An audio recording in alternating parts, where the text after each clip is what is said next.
Get ready for the countdown. 10, 9, 8, 7, 6, 5, 4, 3, 2, 1, 0.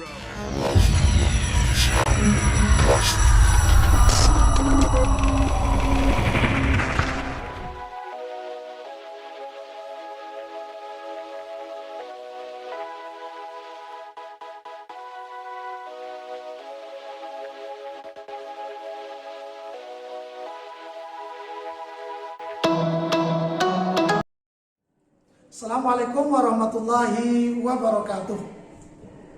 Bertemu kembali dalam suasana proses belajar mengajar.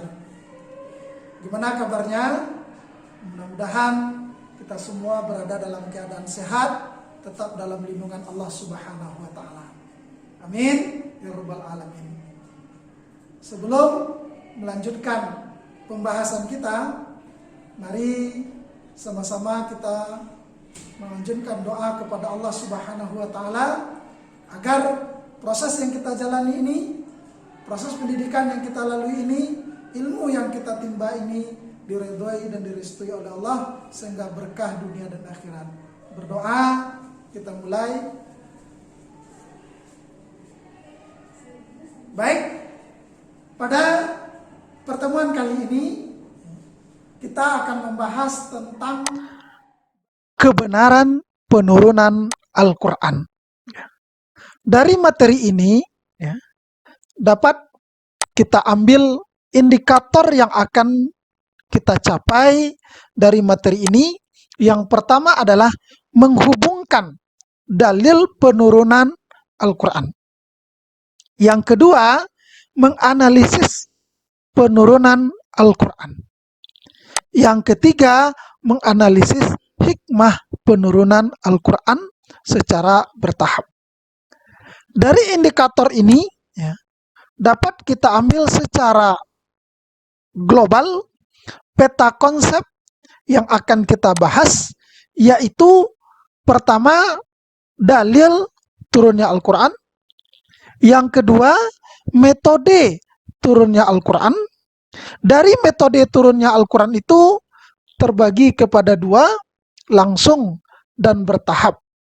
Dari bertahap tersebut, ulama menyimpulkan ada hikmah Al-Quran diturunkan secara bertahap. Baik, ananda semuanya, kita masuk kepada materi. Yang pertama adalah dalil turunnya Al-Quran. Dalil turunnya Al-Quran yang pertama adalah surat Al-Baqarah 185. Bisakah Anda baca? Wah, bagus. Ternyata bacaannya luar biasa. Benar. Syahrul Ramadan allazi unzila fihil Qur'an. Bulan Ramadan, bulan diturunkannya Al-Quran. Yang kedua, surat Ad-Dukhan ayat 2-3. Yang berbunyi wal kitabil mubin. Kitab yang nyata ini inna anzalnahu fi lailatin mubarakah. Sesungguhnya kami turunkan pada malam yang penuh berkah. Dalil yang ketiga terdapat dalam surat Al-Qadar ayat yang pertama. Inna anzalnahu fi lailatul qadr. Kemudian dalil yang keempat, surat Al-Isra ayat 106.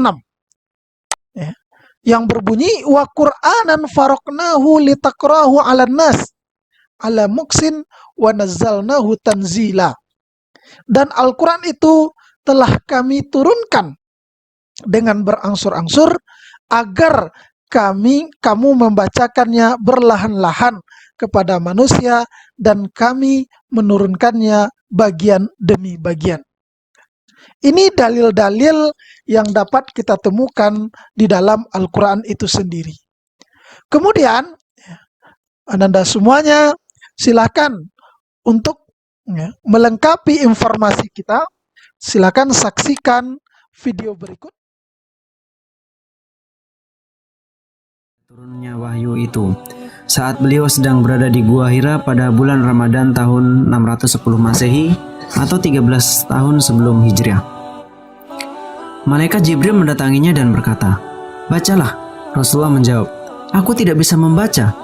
Namun, malaikat tersebut menariknya dan memeluknya erat-erat sehingga Rasulullah merasa sesak. Kemudian, Jibril melepaskan Rasulullah dan sekali lagi berkata, "Bacalah." Hal itu terulang hingga 3 kali. Lalu Jibril melepaskan Rasulullah sembari mengucapkan ayat pertama hingga kelima surat Al-Alaq. Artinya, bacalah dengan menyebut nama Tuhanmu yang menciptakan. Dialah menciptakan manusia dari segumpal darah. Bacalah dan Tuhanmu lah yang maha pemurah, yang mengajar manusia dengan perantara kolam. Dia mengajar kepada manusia apa yang tidak diketahuinya. Setelah Rasulullah mengucapkan bacaan itu, sang malaikat pun pergi. Namun, kata-kata itu terpatri dalam kalbunya. Dalam keadaan yang masih gelisah, Rasulullah pulang dan meminta Khadijah menyelimutinya. Tubuhnya ketika itu menggigil seperti dalam keadaan demam.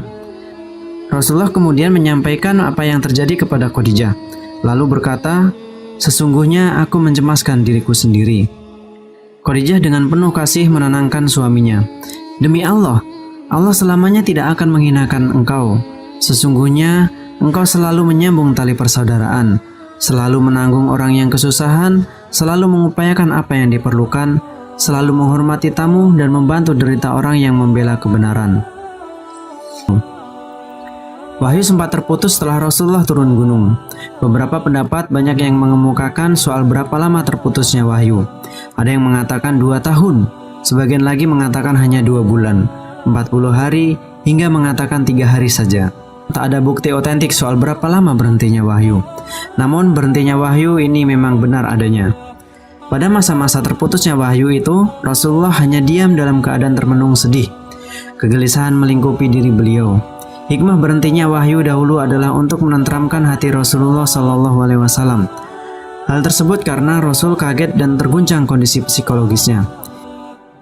Imam Bukhari dalam Kitabut Ta'bir menuturkan kondisi beliau sebagai berikut. Wahyu untuk beberapa waktu tidak turun. Berdasarkan riwayat yang saya ketahui, Nabi SAW merasa gundah dan gelisah. Hal ini diekspresikannya dengan bersih cepat ke puncak gunung, tempat Gua Hira berada, lalu bermaksud menjatuhkan diri ke bawah. Tiba-tiba Jibril menampakkan diri dan berkata, "Hai Muhammad, engkau betul-betul seorang Rasul Allah." Maka hatinya kembali tenang. Jiwanya kembali tentram, lalu beliau pun pulang. Ketika bayang-bayang kebingungan mulai surut dan beliau kembali menunggu-nunggu turunnya wahyu, Allah memuliakan beliau dengan wahyu untuk kedua kalinya. Setelah itu, Al-Quran turun berangsur-angsur selama kurang lebih 23 tahun. Sebagian meriwayatkan 22 tahun, 2 bulan, dan 22 hari. Selama itu, Al-Quran difirmankan Allah Subhanahu wa Ta'ala kepada Nabi Muhammad SAW sebanyak 30 juz yang terdiri dari 114 surat dan 6.666 ayat. Al-Quran turun di 2 tempat, yaitu di Mekah yang kemudian ayatnya disebut Makiyah, dan diturunkan di Madinah yang disebut ayat Madaniyah. Dalil dan video yang kita saksikan tadi dapat kita pahami, dapat kita analisa, Ananda semuanya, bahwa fase turunnya Al-Quran itu dibagi menjadi kepada 2 bagian. Fase yang pertama adalah jumlatan. Artinya, jumlatan Al-Quran diturunkan sekaligus dari Lauhul Mahfuz ke Baitul Izzah yang terdapat di langit dunia. Artinya bahwa Al-Quran itu diturunkan secara sekaligus, secara keseluruhan dari Lauhul Mahfuz ke Baitul Izzah. Fase yang pertama ini berangkat dari 3 dalil. Yang pertama surat Al-Baqarah, Syahrul Ramadan allazi unzila fihil Quran. Al-Qadar ayat 1, Inna anzalnahu fi lailatul qadr. Dari 3 dalil tersebut, ulama memahami bahwa Al-Quran diturunkan secara sekaligus dari Lauhul Mahfuz ke Baitul Izzah yang terdapat di langit dunia, dan fase ini disebut dengan fase jumlatan.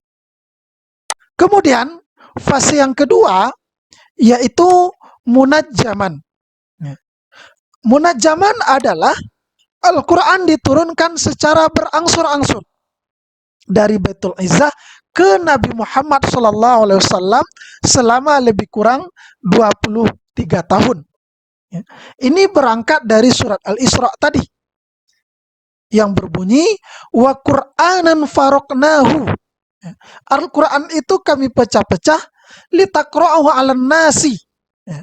Supaya mudah manusia untuk membacanya, muksin 'alan nasi tanzila, dan itu benar-benar kami pecah-pecah penurunannya. Ya. Artinya bahwa fase yang kedua ini menjelaskan bahwa Al-Quran diturunkan secara berangsur-angsur munajjaman dari Baitul Izzah ke Nabi Muhammad SAW selama lebih kurang 23 tahun semenjak Muhammad diangkat menjadi nabi sampai beliau meninggal. Lalu ananda semua, dari fase turunnya Al-Quran secara munajjaman berangsur-angsur ini, para ulama mengambil kesimpulan bahwa ada hikmah turunnya Al-Quran secara bertahap tersebut, secara berangsur-angsur. Di antara hikmah-hikmahnya adalah, yang pertama adalah untuk menguatkan atau meneguhkan hati Rasul. Artinya dengan turunnya Al-Quran tersebut menambah kekuatan hati Rasulullah SAW. Kemudian yang kedua, dengan turunnya Al-Quran secara bertahap tersebut, itu akan mempermudah bagi sahabat dan Rasul untuk menghafal dan memahami isi kandungan Al-Quran tersebut. Yang ketiga, untuk kesesuaian dengan peristiwa-peristiwa yang terjadi dan penetapan hukum. Artinya, ketika terjadi suatu peristiwa, terjadi benturan hukum, terjadi persoalan hukum di sana, Allah turunkan Al-Quran untuk menjawab dan menyesuaikan dengan peristiwa yang terjadi.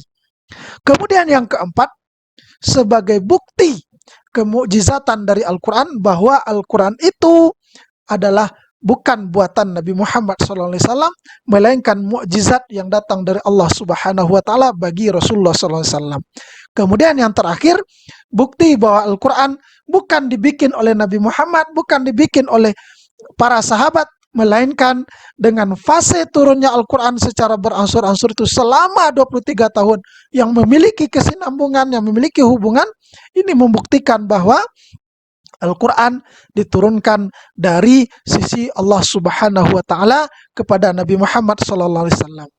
Dari sini dapat kita pahami bahwa dalil yang terdapat dalam Al-Quran dan video yang kita saksikan tadi menjelaskan kepada kita bahwa Al-Quran diturunkan dengan dua fase tersebut.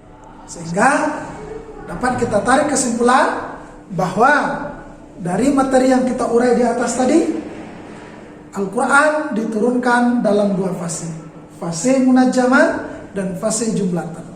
Munajjaman diturunkan sekaligus dari ke, ya benar. Kemudian terjadi pada malam Lailatul Qadar di bulan suci Ramadan. Fase yang kedua, berdasarkan dalil tadi, bahwa Al-Quran diturunkan secara berangsur-angsur dari ke Nabi Muhammad SAW selama lebih kurang berapa? 23 tahun. Baik, itu saja untuk pertemuan kita kali ini. Demikianlah materi kita kali ini.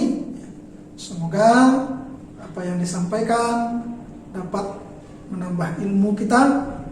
Tunggu untuk video-video selanjutnya dengan materi-materi selanjutnya. Mari kita tutup dengan mengucapkan alhamdulillahirabbil alamin. Assalamualaikum warahmatullahi wabarakatuh.